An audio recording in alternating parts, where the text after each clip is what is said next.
Thank you very much for that introduction, Adam. I want to thank Ron Paul and the Ron Paul Institute for inviting me to be here, and I also want to applaud John for those tremendous remarks before me. It's going to be a very difficult act to follow.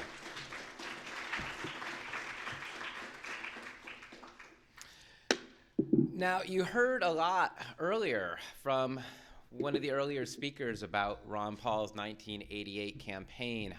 I was not old enough to vote in that presidential campaign, but I certainly remember it, and that was one of the first times that I remember the narrative, the discussion about drug legalization really coming to the forefront. And you have to remember, as was emphasized in the mid-1980s, in the late 1980s, it was nearly heretical to hear that sort of talk at that time.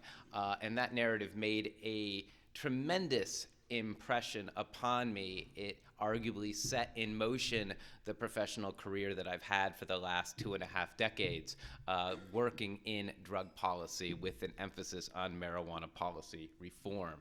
So again, I really want to thank Ron Paul for taking that stance at that time, because I'm sure I was among of many young people that were influenced by his words. So I was asked today to talk about marijuana and talk about a little bit about where we've been, where we are, and more importantly, where we are going. Now, as was said, I'm the Deputy Director for the National Organization for the Reform of Marijuana Laws. I have had an affiliation with NORML going back to 1994. So I have seen a fairly seismic shift in both the public opinion, but also the cultural, political, and legal landscape that has occurred since that time. And I'm going to talk to you about that today. NORML, for those of you who may not know, advocates for changes in law so that the responsible private use of marijuana by adults is no longer subject to either criminal sanction or civil sanction. Our mission is to legalize the responsible use of marijuana by adults, serve as an advocate for those who are consumers of cannabis and are passionate about this issue, and to assure that there is a safe above-ground market for which marijuana can be obtained as opposed to a criminal black market or an illicit gray market. We define principles of responsible use. They include use largely by adults only, prohibitions on driving, respect for the set and setting during which one may use cannabis, resisting abuse or understanding the differences between use and misuse of marijuana, and respecting the rights of others. And our advocacy is essentially a three-pronged approach. We deal quite often with media outreach and public outreach. We engage in legislative advocacy through crafting legislation, for lobbying in favor of legislation, and also doing state initiatives and ballot initiatives. And we have a legal defense action litigation team as well, consisting of lawyers all throughout the country. So, to really understand where we are now, I think it's important to know where we've been. And the reality is, in America, we have not always lived in an environment where cannabis has been criminalized or prohibited.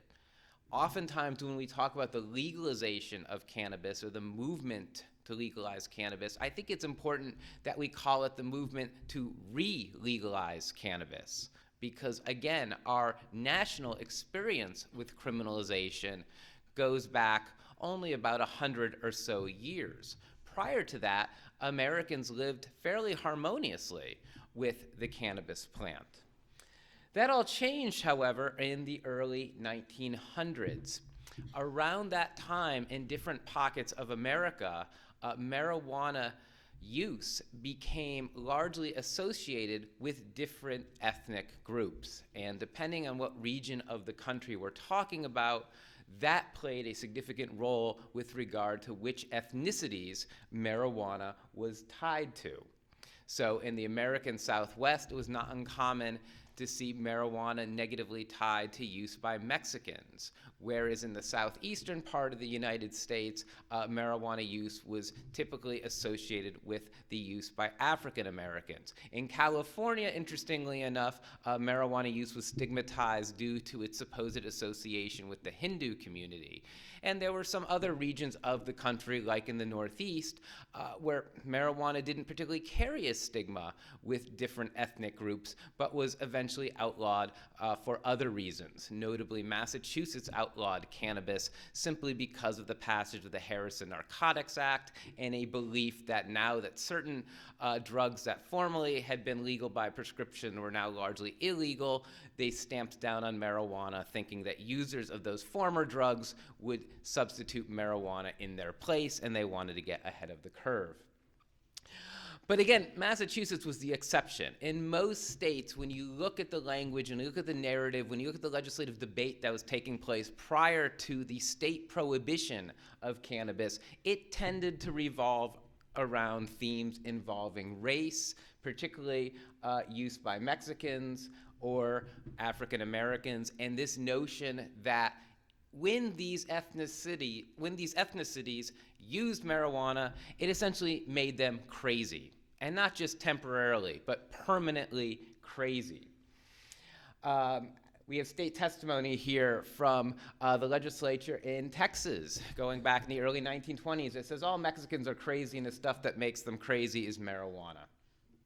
Harry Anslinger, the commissioner of the FBN, the Federal Bureau of Narcotics, essentially America's first drug czar, was fond of making this narrative, traveling the country and espousing this narrative. He said most marijuana consumers in the United States are Negroes, Hispanics, Filipinos, and entertainers. Marijuana causes white women to seek sexual relations with Negroes. Reefer makes darkies think they're as good as white men.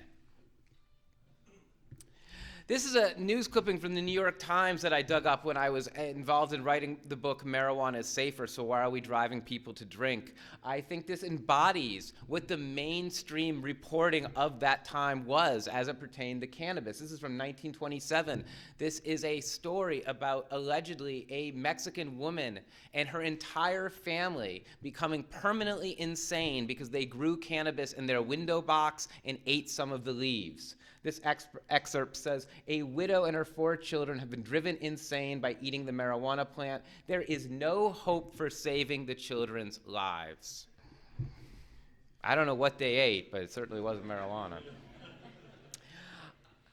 And this excerpt really exemplifies where the scientific community was at the time. This is a review paper taken from the Journal of Criminal Law and Criminology in 1933. Again, I dug this research article up when doing research for my book. Author said, if marijuana use is continued, the inevitable result is insanity, which is absolutely incurable and without exception ending in death. So again, this was the narrative, not just from a handful of bigoted politicians, not just from some members of law enforcement, but from the scientific community, from the media community. This was the narrative at the time. This was not just a potentially dangerous drug, but arguably the most dangerous drug known to mankind. So not surprisingly, this sort of narrative ultimately yields results. And it wasn't before too long before state legislatures said, you know, we've got to do something about this terrible drug called marijuana. And while most historians point to 1937 and the passage by Congress of the Marijuana Tax Act as the beginning of cannabis criminalization, that is not the proper starting point. Because like with most issues, Washington, D.C. did not lead the charge for marijuana criminalization. They followed the lead of the individual states, and the individual states were well ahead of the curve. Beginning with 1914 and the state of Massachusetts, quickly followed in 1915 by the state of California. State by state, lawmakers began outlawing marijuana. decades before the federal government ever got involved in the marijuana prohibition business. In fact, between 1914 and 1933, the majority of U.S. states, 33 of them at that time, had already passed state statutes outlawing the use of marijuana. So it's hardly a surprise that in 1937, the federal government simply rubber stamps what the overwhelming majority of the country had already done and passes, at that time, the Marijuana Tax Act, which didn't necessarily outright criminalize the possession of marijuana per se. The government thought that was an overreach of its power. What it did do was make it criminally illegal to possess marijuana without also possessing a tax-issued stamp from the federal government. And since the federal government was incredibly stingy about issuing those tax stamps, it was therefore almost impossible for one to comply with the law. Thereby, the upshot was marijuana possession was all but illegal in the United States. Ironically, one of the only groups to formally speak out before Congress with regard to the debate and ultimately passage of the Tax Act was the American Medical Association, who recognized well over 100 years ago that marijuana, even at that time, had a long history as a medicine, and that by outlawing it federally, it was going to have an adverse effect on the patient community. Ultimately, however, that is what happened, and by 1942, cannabis was removed from the pharmacopoeia. Now, interestingly, in 1944, the mayor of New York City, Fiorello LaGuardia, says, you know, there's a lot being said about marijuana, but there's really not a whole lot of research or science that has been done as it pertains to marijuana and its impact on users and its impact on society. In fact, at this time, the most recent report or scientific discovery that had been done with regard to cannabis was the Indian hemp report in 1894. So there's essentially been a 50-year vacuum where nobody had particularly studied cannabis. So Fiorello LaGuardia said, we're going to commission a report. We're going to see what all the fuss is about. And in 1944, they issue the LaGuardia report, which is among the first systemic scientific reviews of cannabis and its effects. And not surprisingly, the scientific findings of this report differ greatly from what the ongoing narrative is at that time. The report says marijuana is not a determining factor in the commission of major crimes. Juvenile delinquency is not associated with the practice of smoking marijuana. The use of marijuana does not lead to morphine or heroin or cocaine addiction. Back before there was the notion of the gateway theory, it was called the stepping stone theory in the 30s and 40s. And the LaGuardia report said there was nothing to it even back then. They said the publicity concerning the catastrophic effects of marijuana smoking is unfounded. Not surprisingly, and you'll see this trend continue decade after decade, the findings of the LaGuardia report were largely ignored.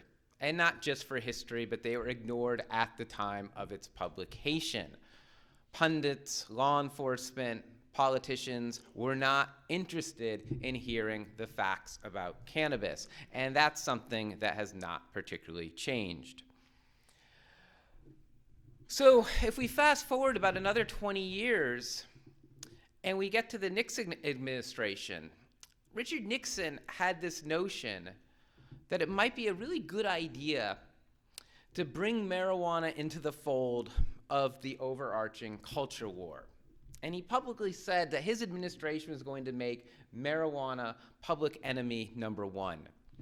But this campaign, this war, wasn't on the marijuana plant per se. It was really about a war focused on the groups of Americans who were stereotypically associated with the use of marijuana at that time. That's why Nixon's domestic policy advisor, John Ehrlichman, said the Nixon campaign in 1968 and the Nixon White House after that had two enemies, the anti-war left and black people.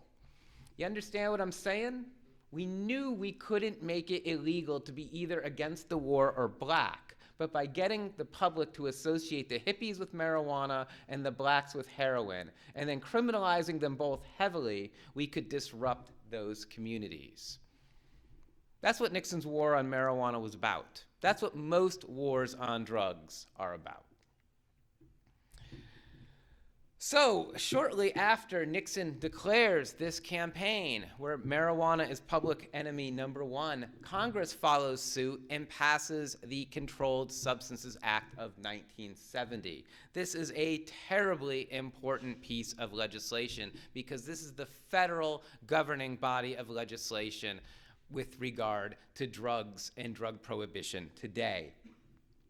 The CSA places virtually all controlled substances in one of 5 distinct schedules or classifications. Notably, there's 2 exceptions. Alcohol and tobacco are not classified under the Controlled Substances Act, but most other controlled substances, be they illicit or prescription drugs, are included under the CSA.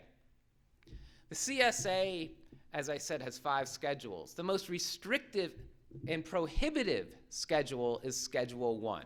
By definition, a Schedule 1 drug must meet 3 specific criteria. It must possess the highest potential for abuse of any drug in the CSA. It must lack accepted safety under medical supervision. In other words, it would be too dangerous to administer this drug in a hospital setting by a doctor. And it must possess no currently accepted medical use in the United States. If a drug does not meet all 3 of those criteria, under the Act, it must be scheduled in some other category other than Schedule 1. Marijuana was placed by Congress as a Schedule 1 drug in 1970 when this act was passed. I'm sure I don't have to tell anyone in this room that it remains in Schedule 1 today. In other words, Congress continues to believe or mandate that cannabis fits all 3 of those criteria. In fact, in an environment where now 33 states by statute authorize the medical use of cannabis, the federal law still mandates that cannabis is without accepted medical use in the United States. This is an untenable flat earth position. What's interesting is that Congress is somewhat honest when they passed the CSA in 1970, when they admit, we really don't know a whole lot about marijuana. We know a lot of people are using it in this society, but we really haven't studied marijuana very much. And if you go to PubMed, which is the repository for all peer-reviewed scientific papers published anywhere in the world, and you do a keyword search on marijuana, you'll find that prior to 1970, there's fewer than 400 scientific papers specific to marijuana. So it's true, at that time, Congress was making a decision based on fewer than 400 scientific papers. Today we have over 30,000. But apparently, those additional 29,900 plus papers are nowhere near as persuasive as these first 400 papers were that were published prior to 1970 because they haven't resulted in any change in the scheduling. But Congress admits it didn't know a lot. So they said, we're going to place cannabis in Schedule 1, but this is arguably going to be a temporary classification. Because another thing that the Controlled Substances Act of 1970 did was it appoints a blue ribbon presidential commission to study cannabis and its effects in American society. This is known as the Shafer Commission. This is the only presidential blue ribbon commission we've ever had in this country to study cannabis. There's never been another one. And the Shafer Commission in 1972 comes back to President Nixon, comes back to Congress with its findings. And neither Nixon or Congress are pleased at all with what the Shafer Commission has to say. Because the Shafer Commission says neither the use of marijuana, or neither the marijuana user nor the drug itself can be said to constitute a danger to public safety. We should de-emphasize marijuana as a problem. The existing social and legal policy is out of proportion to the individual and social harm engendered by the use of the drug. So in other words, they said, look, marijuana isn't harmless, but the criminalization of marijuana and the penalties in place for those who violate marijuana laws does far more greater danger to society than the use of marijuana. This is a disproportionate public policy response to behavior that at worst is maybe of public health concern, but it shouldn't be a criminal justice matter. Again, this is 1972. The Shafer Commission concludes, and they chose to write this in all caps for emphasis, not me. The commission recommends the following changes in federal law. Possession of marijuana for personal use should no longer be an offense. It's considered somewhat progressive and radical now that we have half a dozen or so Democrat presidential candidates running for 2020 who have come to this position. What the hell's radical about that? This position has been out there. This was recommended to Congress almost 50 years ago. Casual distribution of small amounts of marijuana for no remuneration or significant remuneration and not involving profit should no longer be an offense. This is the classic definition of what we call decriminalization, where marijuana, the plant itself, remains criminal, but the possession of small quantities of marijuana or transactions involving small quantities of marijuana do not rise to the level of an arrestable criminal offense. They would be treated with civil sanctions like a fine, no arrest, no jail, no criminal record. Again, I'm well aware that Texas is, right now, your legislature is having a very volatile debate about this policy that was first recommended to be undertaken nationwide 50 years ago is apparently a very radical idea for the state of Texas today. Now, not surprisingly, just like the LaGuardia Commission was rejected and the Indian Hemp Commission of 1894 was rejected, the Shafer Commission goes straight in the trash as well. And in fact, the Nixon administration says we're going to double down on how serious we take marijuana. In fact, we're going to do our own dog and pony hearings known as the Eastland hearings, and we're going to say, ignore everything you heard in the Shafer Commission. But something interesting happens. A number of state legislatures say, hey, wait a minute. Congress may be rejecting these recommendations, but our states think this makes a lot of sense. So beginning with Oregon in 1973, they used the Shafer Commission as a roadmap to enact their own statewide decriminalization laws. And a dozen states between the years 1973 to 1978 decriminalized the simple possession of marijuana. And not just stereotypically blue-leaning states. Mississippi decriminalizes marijuana during this period of time. Nebraska decriminalizes marijuana during this period of time. Ohio doesn't just decriminalize small amounts of marijuana, they decriminalize 3 ounces of marijuana during this time, making it a $100 fine. These statewide decriminal policies remain in effect today. That is one of the most powerful statements of the success of these changes in policies, because even during the dark ages of the 1980s and the war on drugs zeitgeist that took place there, none of these states that chose to decriminalize marijuana in the 1970s chose to reverse course and recriminalize marijuana during the 1980s. None of them, including Mississippi, including Nebraska, including Ohio. They all said these policies are working for us. We're not going to change them. Now, it was mentioned earlier, there's not a whole lot to get excited about between about 1980 and the early 1990s, but that all changes in 1996 when the voters in California do something really radical. They go to the ballot booth in November of 1996 and they pass Proposition 215, the Compassionate Use Act.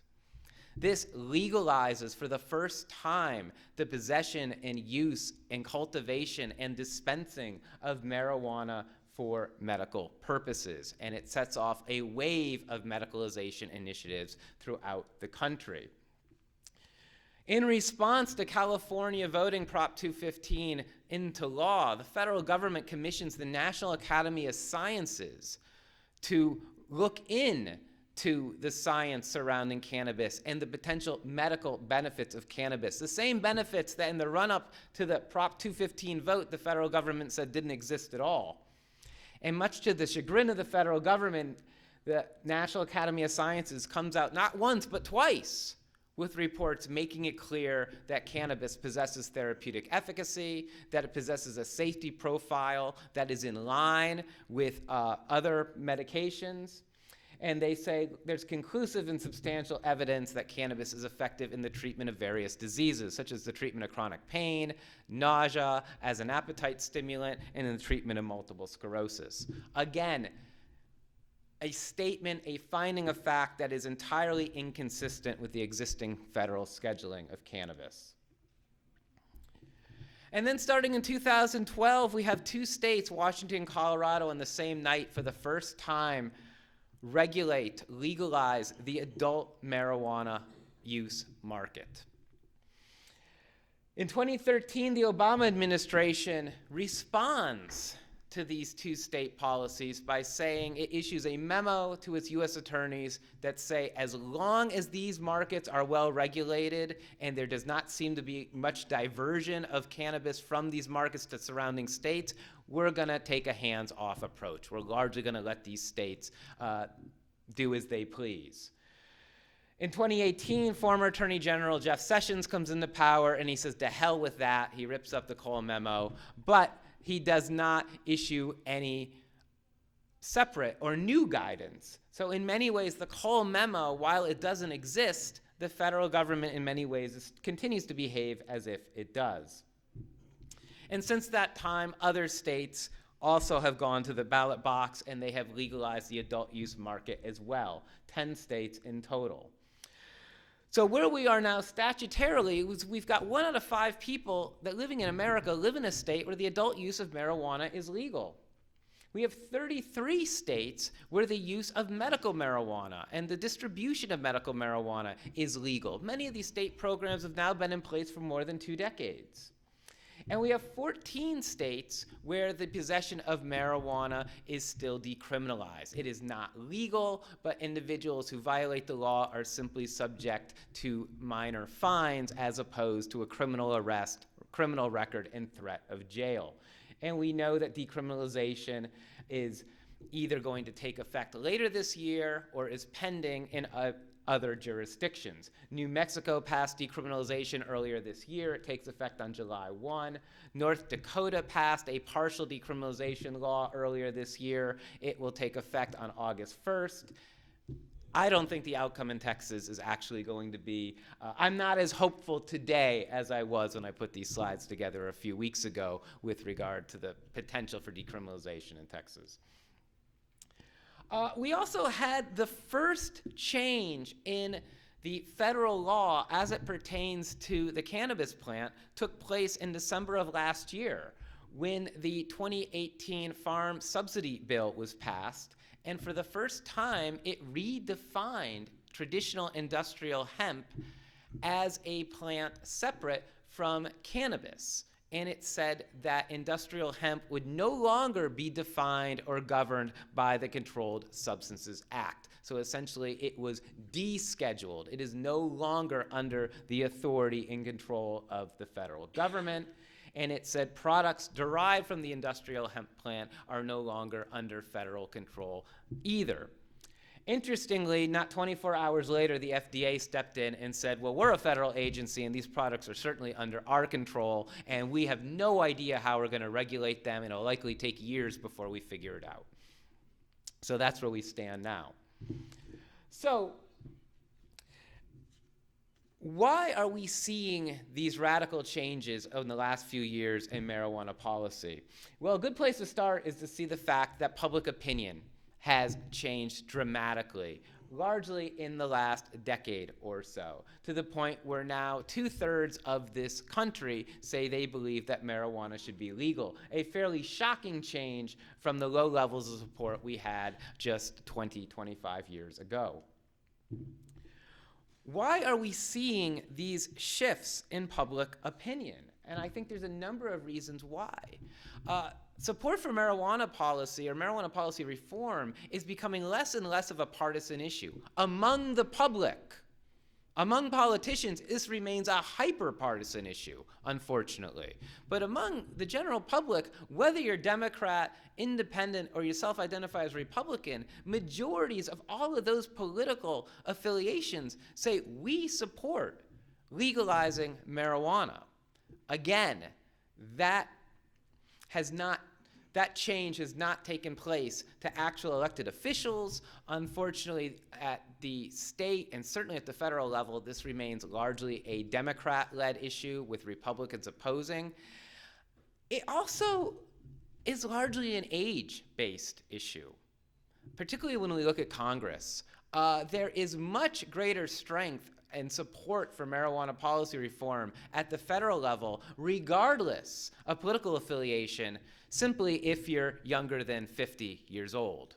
But if you're over 50, over 60 years old in Congress, you might have a D after your name like Dianne Feinstein. It doesn't mean you're not a drug warrior. So we're seeing this generational shift as well that I think is going to continue. We see that among those ages 18 to 34, over 8 in 10 say that marijuana ought to be legal. Those between the ages of 35 and 49, 70% say that marijuana should be legal. I don't think that support's going to wane as these individuals get older. This, I think, is a very big deal. We have so many people in this country that now have firsthand experience with marijuana. According to CBS, over half of the country says, yeah, I've used marijuana at some point in my life. It gets much harder for the federal government to convince people to deny experiences that are their own reality. The federal government can say, marijuana is horrible, it does A, B, C, and D. But if over half the people have used marijuana they didn't experience, that's not their experience. It's going to be hard to persuade them. The internet. You see a significant spike in support for marijuana policy reform beginning in 1994. I don't think it's a coincidence that this is aligned with when the internet starts becoming in more mainstream and in more homes nationwide. Because prior to the internet, it was very hard for those with divergent opinions about the drug war to get their message out there. Prior to the early 1990s, the only messaging you ever heard about marijuana came from police, it came from politicians, and it came from very high-profile public ad campaigns from DARE and from other groups that all said marijuana was terrible. The internet allowed other voices to be heard, and it allowed those that wanted to understand and study marijuana to do so from the confines of their own home and to do it anonymously. I don't think we can underestimate the significance of that development. The popularity of medical marijuana clearly have shifted broader positions, the way people think about marijuana in general. And we know that medical marijuana has tremendous public support. Over 90% of Americans think a doctor should be able to legally authorize medical cannabis to qualified patients. Americans have simply grown more skeptical of anti-marijuana messaging, as I said earlier. And marijuana law reform is now attached to a number of broader social justice issues. We see marijuana policy reform as parts of broader discussions about criminal health reform, about health reform in general, about how we should treat people who have past criminal records, about how we ought to interact with the environment. Marijuana is a part of all of these hot-button issues now.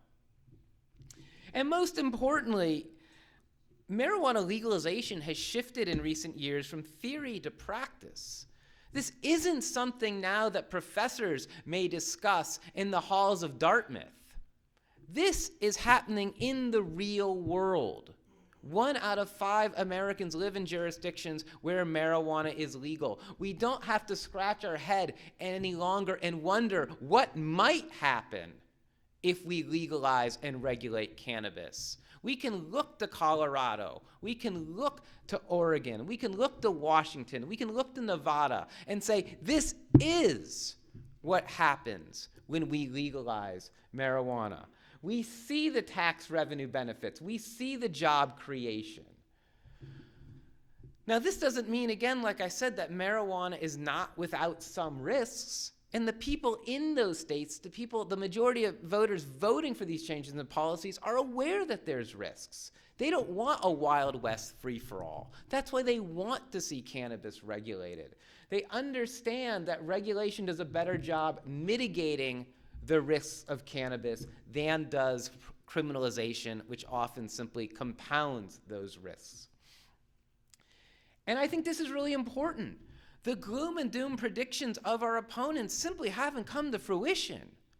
Why do you think our opponents have lost credibility in the last few decades? Well, they've lost credibility because they said if you legalize marijuana, all these terrible things are going to happen. We're still waiting for those terrible things to happen. We know these terrible things aren't happening. We know that legalization is not having adverse effects on overall crime. It's not having adverse effects on health and safety. Youth use of marijuana isn't skyrocketing in these states. It's actually going down. These states aren't rife with traffic accidents due to marijuana. Traffic safeties largely remain the same in these states. Crime hasn't gone up, it's gone down in these states. And we know this, both based on the data coming from these states that's being generated that tells us this, but Americans know this inherently. And the reason I say that is because I showed you that chart earlier that shows in the era of legalization, since 2012, public support for marijuana legalization has gone up exponentially. That would not be happening if marijuana legalization in these states were not a success.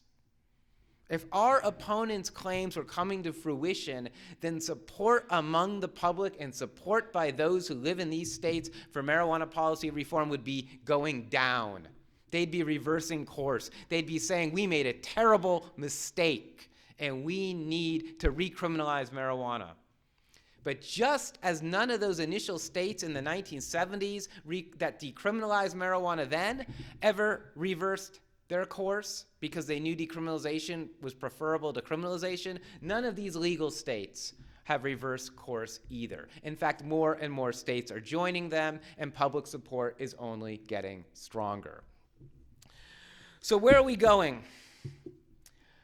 Well, as I mentioned, our support is growing even among non-traditional supporters, like those over the age of 65, where support now is about 50%, up from about 30% just some years ago. We're having more support among women. In fact, many polls now show majority support among women. That was not the case only a short time ago. And Republican-leaning voters, maybe Republican-leaving voters as well, but certainly Republican-leaning voters are becoming more open to the idea of legalization.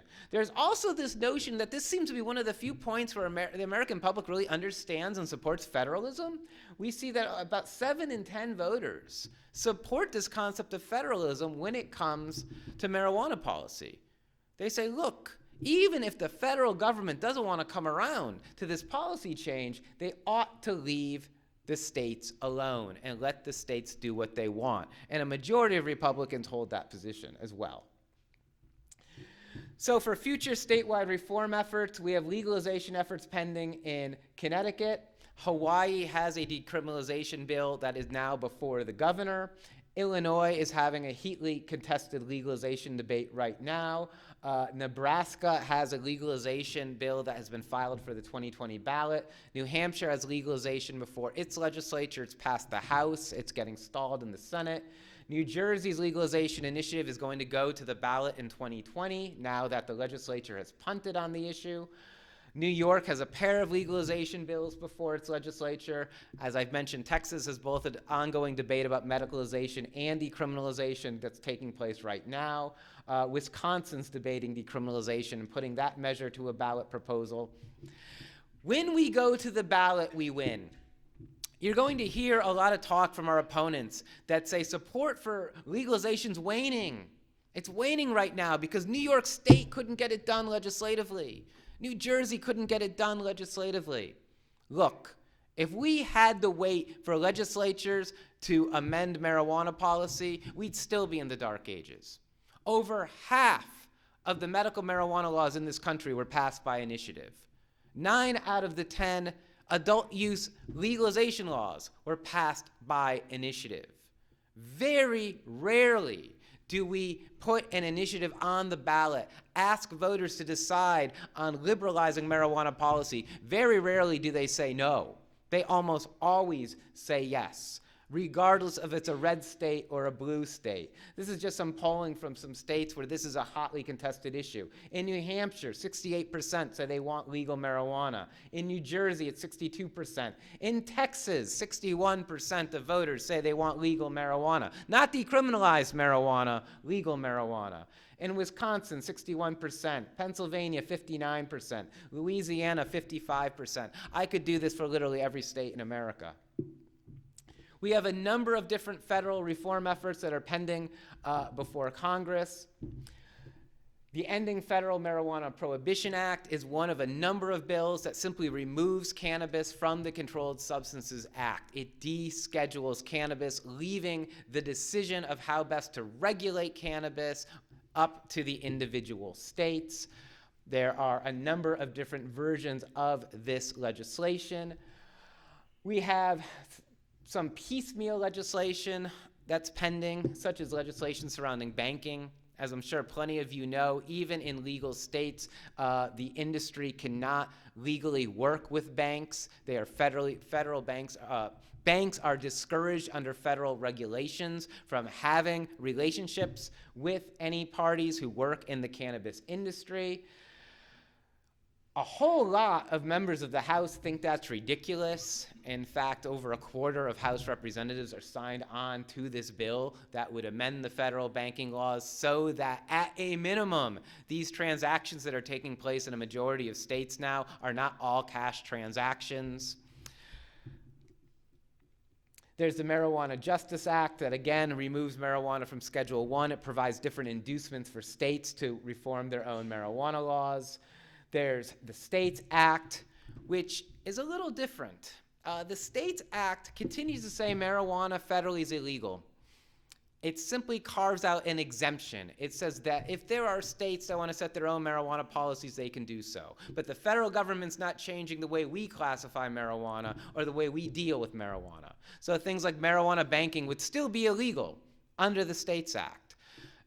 People in the veteran affairs community whose doctors cannot now legally write them a medical marijuana recommendation, even if they're in a legal state. That doesn't change under the States Act. None of these things change unless marijuana is descheduled under the federal law. And that's why we are far less excited about things like the States Act and the Banking Act when we realize that bills like H.R. 1588, sponsored by Tulsi Gabbard, would simply make all those ancillary bills moot because it would remove marijuana from the CSA. That's ultimately what needs to be done. The Trump administration, when they do talk about cannabis, which isn't often, tends to send a lot of mixed messages. You may have heard from Senator Cory Gardner, who says, oh, I talked to Trump behind the scenes and he supports the States Act. I don't know if he supports the States Act or not. It's possible he might, but we also know that the Trump administration has said that if you have any involvement in marijuana, that means by inherently you lack moral character. We could deny you citizenship in the United States if you have any prior relationship with marijuana. We know that a DHS September 2018 memo says that if you want to travel to the United States on business, say from Canada, which has a legal marijuana industry, Canada, which legalized medical marijuana. If, for instance, you are a representative of a legal business in Canada that works with marijuana, DHS says we don't have to let you into the United States. In fact, we're not going to let you into the United States. You work with marijuana, even though in your jurisdiction it's legal to do so. So we have all sorts of schizophrenic messages coming from the Trump administration. When the last budget was signed, there was a provision that said the federal government cannot spend any federal funds. The Department of Justice cannot spend federal funds to target individuals in states who are compliant with their marijuana laws. Trump signed that budget into law, but he issued a signing statement specific to that provision, making it clear that the President of the United States does not feel he's obligated to abide by that specific provision. So, to wrap up, marijuana legalization is not inevitable. You may hear it is, but believe me, I've been doing this work for 2.5 decades. It is not. These sort of societal and legal changes only occur when advocates are passionate, when we remain vigilant, and when we're engaged in the political process. And to echo the sentiments that were said earlier, this effort's really only tangentially about cannabis, the plant. It's really all about freedom. It's about freedom from government overreach. It's about freedom to decide what we can and can't ingest in the privacy of our own homes. It's about freedom from a police state. It's about being free from suspicionless drug testing. It's about being free from civil asset forfeiture and dog searches. It's about the freedom to choose how we medicate and how we recreate.